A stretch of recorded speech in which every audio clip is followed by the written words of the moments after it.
నమస్కారం. మీ యాదగిరి రాజయోగి భువనగిరి పార్లమెంట్ అభ్యర్థి.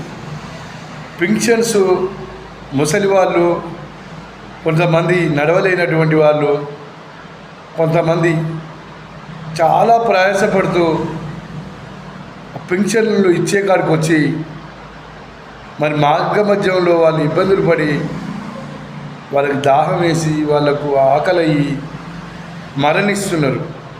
ఆంధ్రప్రదేశ్లో పింఛన్స్ని వాలంటీర్స్ ద్వారా ఇంటికి వచ్చి ఇచ్చే పద్ధతి కొనసాగుతుంది. ప్రియమైన ముఖ్యమంత్రి గారు రేవంత్ రెడ్డి గారు తెలంగాణలో కూడా పింఛన్స్ ఇంటికాడికి వచ్చి ఇచ్చే విధానాన్ని తీసుకురావాలి. మరణిస్తున్నారు చాలామంది వృద్ధులు, వాళ్ళని కాపాడాలని మిమ్మల్ని వేడుకుంటున్నా.